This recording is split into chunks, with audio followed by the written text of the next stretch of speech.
अस्सलामु अलैकुम वरहमतुल्लाहि वबरकातुहू। अल्हम्दुलिल्लाह वस्सलातु वस्सलामु अला रसूलिल्लाह व अला आलिहि व अस्हाबिहि अजमईन व मन तबिअहुम बि इहसान इला यौमिद्दीन, अम्मा बाद। मेरे तमाम दीनी और इस्लामी भाइयों, आज ये हमारा चौथा पार्ट है। ख़रीदो फरोख्त, लेन देन, खरीद बिक्री का ये हमारा आज चौथा पार्ट है।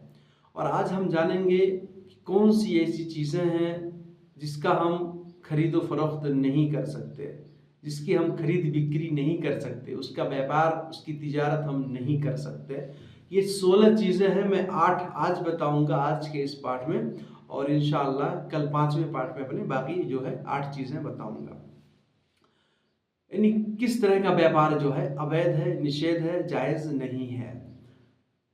मेरे भाइयों, सबसे पहले हम ये जान लें कि हर वो व्यापार, लेन देन, सौदा, तिजारत, खरीदो फरोख्त जिसमें धोखा हो या जो हराम तरीके से माल को जमा करने का साधन और कारण बनता है, जिसमें छल कपट होता है, रसूल सल्लल्लाहु अलैहि वसल्लम ने इन तमाम खरीदो फरोख्त को, तिजारत को मना किया है। इन तमाम व्यापार को जो है मना किया है, सिरे से रोक दिया है।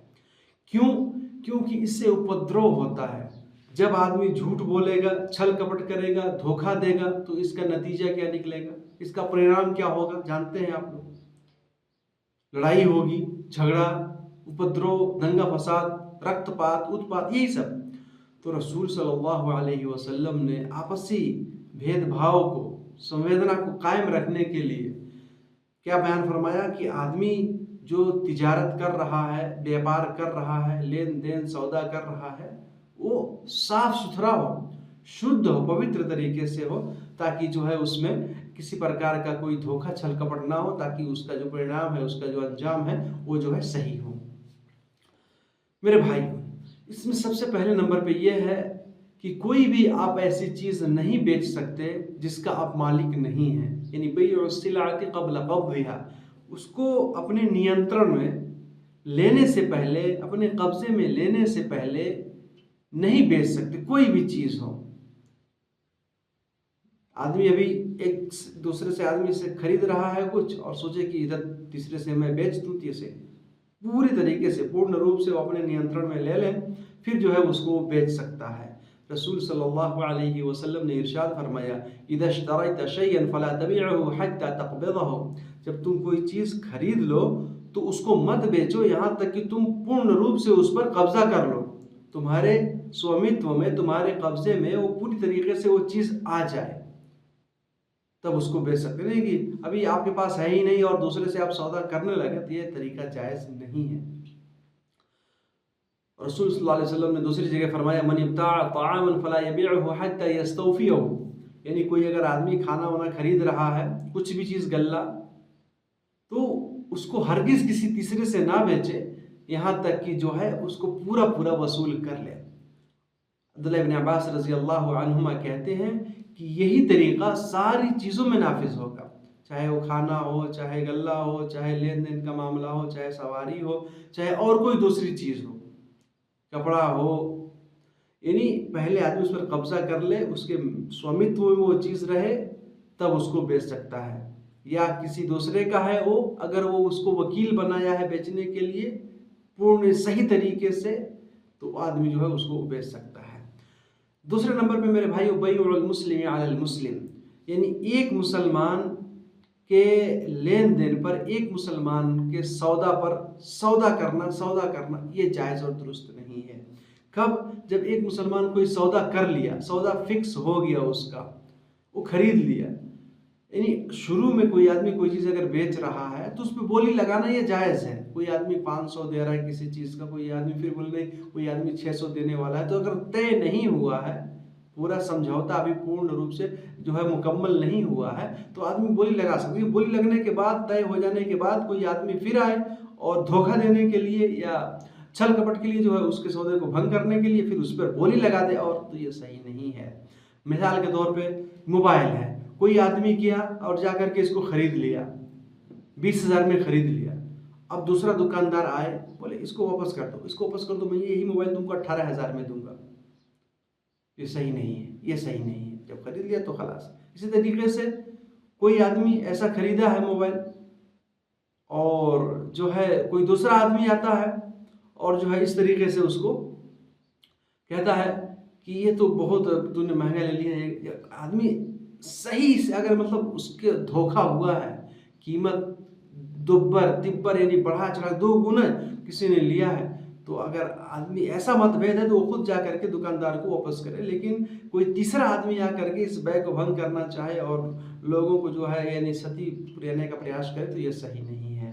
रसूल सल्लल्लाहु अलैहि वसल्लम ने फरमाया, ला यबी बअदुकुम अला बैइ बअद, कोई भी आदमी किसी दूसरे भाई के लेन देन पर, सौदा पर जो है वो लेन देन ना करे, सौदा ना करे, उस पर जो है वो बोली ना लगाए जब तय हो जाए। तब तय होने से पहले भी किसी ने कुछ नहीं लिया है तो ये तरीका जो है सही है मेरे भाई। इसी तरीके से तीसरे नंबर पे है बैउन नजश। नजश कहते हैं भाव और मूल्य में वृद्धि करके, बढ़ा करके बोली लगाना। जैसे एक आदमी है, उसको खरीदने का इरादा नहीं है कोई चीज़, कुछ व्यापारी लोग ऐसा करते हैं, अपने पास कुछ दलाल रखते हैं, वो खरीदना नहीं चाहते। कोई एक सीधा साधा आदमी कोई चीज़ खरीदने गया, कोई जानवर खरीदने गया, बकरी खरीदने गया, तो ये जो दलाल होते हैं ना, वो जानबूझकर बोली ज़्यादा लगाते हैं ताकि ये दलाल भी, ये आदमी जो है चढ़े और इसको खरीदे ताकि व्यापारी को फ़ायदा हो। कोई बकरी 10,000 की है, वो 10,000 में बिक जाएगी, लेकिन दलाल आता है कहता नहीं ये 12,000 में दूंगा, 13,000, इस तरह से झूठ में, वो बगैर इरादे के, खरीदने का मन उसका नहीं है, लेकिन फिर भी जो है उस पर बोली लगा के उसके भाव को ज़्यादा बढ़ा रहा ताकि जो है खरीदने वालों को, आम जो है आदमी को जो है नुकसान हो। तो मेरे भाइयों, ये तरीका सही नहीं है, इसको नजश कहते हैं। रसूल सल्लल्लाहु अलैहि वसल्लम ने इससे मना फरमाया था। अब्दुल्लाह बिन उमर रज़ियल्लाहु अन्हुमा कहते हैं, नहा रसूलुल्लाह सल्लल्लाहु अलैहि वसल्लम अन नजश, और रसूल सल्लल्लाहु अलैहि वसल्लम ने उसे फरमाया कि वला तनाजशु, तुम लोग आपस में नजश ना करो, यानी किसी भी कीमत पर भाव ताव बढ़ा करके धोखा के लिए, खरीदने का मन नहीं है फिर भी जो है क्या कहते हैं, जो आदमी खरीदने गया है उसको धोखा हो और वो खूब ज़्यादा जो है मूल्य बढ़ा करके दे, तो इस तरह से नहीं करना चाहिए। रसूल सल्लल्लाहु अलैहि वसल्लम ने इससे मना फरमाया है मेरे भाई। चौथे नंबर पे है हराम चीज़ों का व्यापार। ये बिल्कुल नाजायज़ है। कोई भी हराम चीज़ है या हराम तक पहुंचाने वाली चीज़ है, इन तमाम चीज़ों का ना आप लेन देन कर सकते हैं, ना ही खरीद सकते हैं, ना ही बेच सकते हैं, ना ही इसका सौदा कर सकते हैं, ना ही इसमें गवाह बन सकते हैं, और ना ही जो है इसका व्यापार कर सकते हैं। इन तमाम चीज़ों से हमें बचना चाहिए। जैसे कि क्या कहते हैं, शराब हो गया, शराब का खरीदना बेचना दोनों हराम है।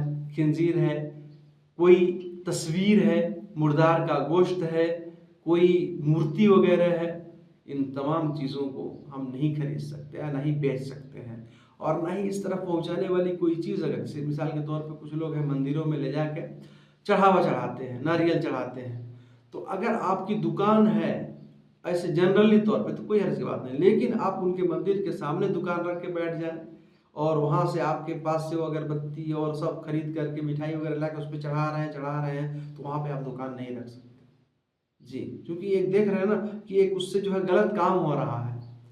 तो अगर आपके ज्ञान में ये सारी बातें हैं तो उसको छोड़ दीजिए। अगर अज्ञानता में आपको नहीं पता है वो आदमी खरीद करके कहाँ लेके जा रहा है, क्या कर रहा है आपका सामान, तो जो इसमें कोई हर्ज की बात नहीं है, कोई हर्ज की बात नहीं है मेरे भाई।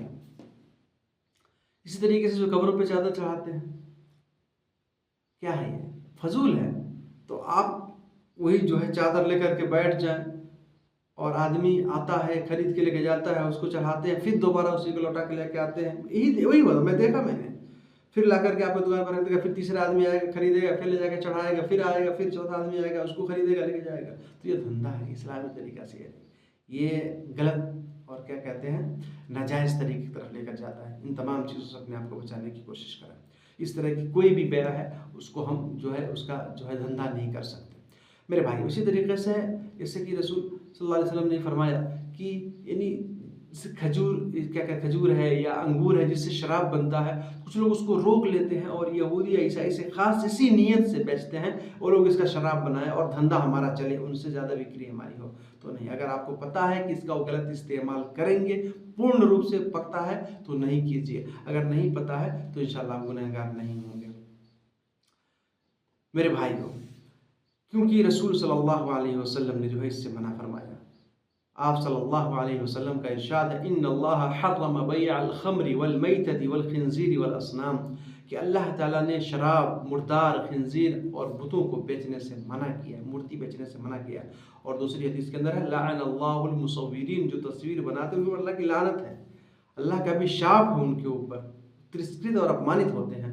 तो मेरे भाइयों, इन तमाम चीज़ों से जो है अपने आप को बचाने की कोशिश करनी चाहिए। 5वें नंबर पे मेरे भाइयों, बैउल गरर, यानी धोखे की तिजारत, धोखे का सौदा, धोखे का व्यापार, ये भी जायज़ और दुरुस्त नहीं है। हर वो चीज़ जिसमें धोखा है, छल कपट है, उस तरह का कोई भी जो है लेन देन ये जायज़ नहीं है।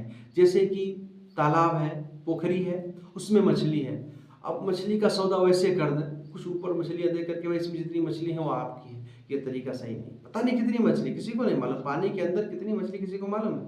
नहीं मालूम है। तो इसका सौदा ऊपर से नहीं तय कर सकते, धोखा हो सकता है, खरीदने वाले को भी धोखा हो सकता है और बेचने वालों को भी धोखा हो सकता है।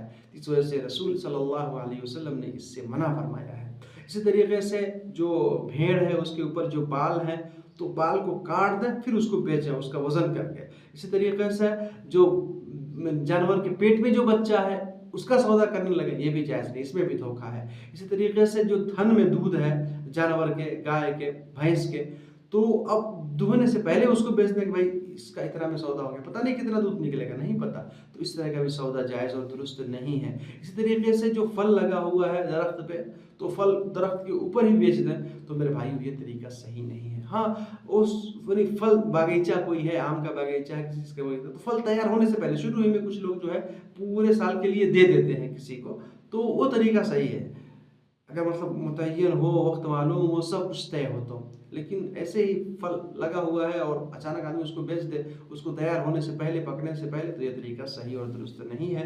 रसूल सल्लल्लाहु अलैहि वसल्लम ने इरशाद फरमाया कि ला तश्तरू समक फिल माई फइन्नहु गरर, कि पानी के अंदर जो मछली है उसका तुम सौदा ना करो, उसको ना खरीदो, क्योंकि इसमें धोखा है। मेरे भाइयों, इसी तरीके से जो है दूध है और दूध में कितना घी निकलेगा उसके घी का सौदा कर लिया जाए, तो ये भी सही नहीं है। और इसी तरीके से मेरे भाइयों, हैत अबू सईद खुदरी रज़ी अल्लाह ताला अन्हु कहते हैं कि रसूल सल्लल्लाहु अलैहि वसल्लम ने मुलामसा और मुजावना से मना किया है। ये मुलामसा और मुजावना क्या है? मुलामसा मतलब ये है कि आदमी जो है कपड़े को ऐसे छू ले, उलट पलट करके ना देखे, बस लम्स छू ले और छू करके देखे और सौदा तय हो जाए। कोई कपड़ा है, कपड़े का गट्ठर है, पूरा अच्छे से देख लीजिए, उसमें फॉल्ट हो सकता है, उसमें फटा हो सकता है, उसमें गलती हो सकती है, पूरा चेक करके आदमी देखे। मुलामसा ये जायज़ नहीं है। मुनाबजा फेंक करके, कोई भी चीज़, कपड़ा है फेंक दिया, और फेंकना ही उनका सौदा तय होना माना जाए, खलास ये बेच दिया और पैसा जो है तुमको इतना देना पड़ेगा, अब उसको आदमी देखे नहीं, तो ये तरीका भी सही नहीं है। तो रसूल सल्लल्लाहु अलैहि वसल्लम ने मुलामसा और मुजावना इन दोनों चीज़ों से मना फरमाया है, क्योंकि इसमें धोखा है। मेरे भाई, इसी तरीके से 6ठे नंबर पे यह है कि एक खरीदो फरोख्त में, एक लेन देन में 2 लेन देन अगर कोई आदमी कर ले तो ये भी सही नहीं है, इससे इंसान को बचना चाहिए। कैसे?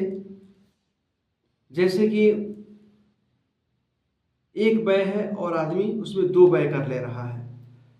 जैसे कोई आदमी कहे कि ये मेरे पास मोबाइल है, अगर तुम नगद पैसा दोगे तो तुमको 10,000 में दूंगा, उधार दोगे तो 12,000 में दूंगा, और आदमी मोबाइल लेके चला जाए, तो ये हुआ कहाँ? अभी तो फिक्स ही नहीं हुआ ना, उसने उधार लिया या फिर नगद लिया, पता ही नहीं चला। जब वो एक बात पर फिक्स हो जाएंगे तब ना तरीका सही होगा। इसी तरीके से किसी आदमी के पास कई सारी चीज़ें हैं, सोना है, चांदी है, या और कोई चीज़ है उसके पास रखी हुई है, या उसके पास क्वालिटी के कपड़े हैं, वो बोला कि ये कपड़ा 200 रुपये मीटर है, ये कपड़ा 500 रुपये मीटर है, खलास।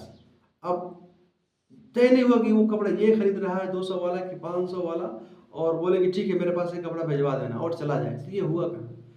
जब तक फिक्स ना हो जाए सारी बात, तो यानी एक मुद्दा में, एक सौदा में कई तरह की बातें ला करके पेश कर देना और वो वाज़ेह ना हो पाए, तो तब तक जो है वो बै मुतय्यन नहीं होगी, वो हमारा सौदा जो है, हमारा लेन देन जो है तय नहीं होगा जब तक कि पूरा खुलासा ना हो जाए, ताकि उसमें कोई धोखाधड़ी और जो है क्या कहते हैं कोई उसमें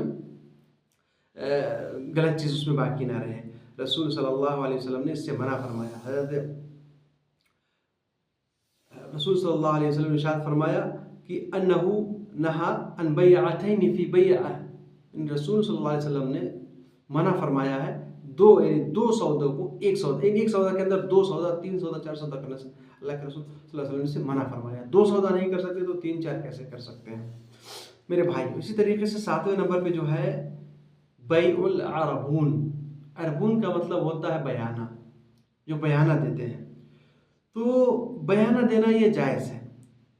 कोई आदमी कोई चीज़ खरीदने गया, कोई जानवर खरीदने गया, कोई गाड़ी खरीदने गया, सवारी खरीदने गया और मामला तय हो गया कि ये 50,000 60,000 का है, और उससे पहले जो है वो बयाना उसको 5,000 दे दे, ताकि उसको छेक ले, मतलब कोई दूसरा ना खरीदे, और बोले कि मैं 2-4 दिन में आऊँगा और क्या कहते हैं ये आपका पूरा पैसा लौटा करके अपना सामान लेकर के जाऊँगा, पूरा पैसा दे करके अदा करके आपको अपना सामान लेके जाऊँगा। तो ये तरीका सही है। लेकिन इसमें कौन सा तरीका सही नहीं है, वो ये है कि कुछ लोग ऐसा ही करते हैं, तय कर लेते हैं ये आदमी बयाना दे दिया है, बाद में इसको मन हुआ कि नहीं खरीद सकता या इसके पास क्षमता नहीं है उतना, फिर ये जाकर के उसको बोले कि भाई मैं ये सामान नहीं ले सकता, मेरा बयाना वापस कर दो, तो बोलेगा नहीं मैं तुम्हारा बयाना वापस नहीं करूँगा। तो ये तरीका सही नहीं है, बयाना वापस करना पड़ता है, वापस करना पड़ जाएगा जी। तो ये तरीका जो है सही है, इसमें धोखा नहीं देना चाहिए। कुछ लोग जो है फंसा के रखते हैं इस तरह से झूठ में, ताकि उसका सौदा ना बिके, और फिर जो है बाद में अपना बयाना वापस ले लेंगे, फिर बेचारा जो बेचने वाला है वो कहीं का नहीं रह जाता है, तो ये गुनहगार होगा, आदमी गुनहगार होगा। लेकिन मेरे भाई शरीयत के हिसाब में ये है कि बयाना जो है वापस करना पड़ेगा, लेकिन किसी को धोखा देने के लिए ऐसा हमको नहीं करना चाहिए। और माल के लेन देन से पहले जो है कुछ बयाना के तौर पे कुछ नगद, कुछ जो है देना कीमत, ये जायज़ और दुरुस्त है मेरे भाइयों। 8वें नंबर पे ये है कि कोई ऐसी चीज़ आदमी बेचे जो उसके पास है ही नहीं, तो जाहिर सी बात है ऐसे लोग हैं कि सौदा कर लेते हैं और उनके पास वो सामान है ही नहीं, तो फिर ये तरीका कैसे जायज़ होगा। ये सरासर जो है गलत है। जो चीज़ आपके पास मौजूद है, चाहे वो जो भी चीज़ है, गाड़ी है, जानवर है, जो क्या कहते हैं भोजन है, खाने पीने की चीज़ें हैं, अन्नपूर्ण धान चावल गेहूँ, जब आपके पास है तब उसको बेचिए। अगर कोई आदमी उसके पास नहीं है और बेच दिया किसी से, तो जो खरीदने वाला है पहले पता तो लगाए कि इसके पास है कि नहीं। अगर नहीं है तो फिर जो है उसको वो ना करे। ऐसे लोग क्या करते हैं कि उनके पास सामान नहीं होता लेकिन सौदा कर लेते हैं, ताकि जो है बाद में जो है इसको लेकर के आएंगे, सस्ता खरीदेंगे, फिर और उसको महंगा बेचेंगे। तो ये तरीका सही नहीं है मेरे भाइयों। आदमी कोई भी काम करे सही तरीका से करे, खासतौर से लेन देन के मामला में हलाल माल खाए, पाक माल खाए, ताकि उसका गोश्त, उसका खून, उसका शरीर जो है हलाल का बने, हराम का ना बने। रसूल सल्लल्लाहु अलैहि वसल्लम ने इरशाद फरमाया, ला तबिअ मा लैसा इंदक, जो तुम्हारे पास नहीं है तुम उसका खरीद फरोख्त मत करो, उसका लेन देन, उसका सौदा मत करो। इसी तरीके से जो तुम्हारे अभी कब्जा में नहीं है उसका भी लेन देन, उसका भी सौदा ना करो। तो इन तमाम चीज़ों से मेरे भाइयों हमको बचने का प्रयास करना चाहिए। इंशाल्लाह बाकी 8 बातें जो है मैं कल अपने 5वें पाठ में इंशाल्लाह बताऊंगा। अल्लाह ताला हम सबको कहने और सुनने से ज़्यादा अमल करने की तौफीक अता फरमाए। अल्लाह ताला हमको हलाल रोज़ी खाने की तौफीक अता फरमाए, हरामकारी से और हर गलत काम से अल्लाह ताला हम सबको बचाए। आमीन। अस्सलामु अलैकुम व रहमतुल्लाहि व बरकातहू।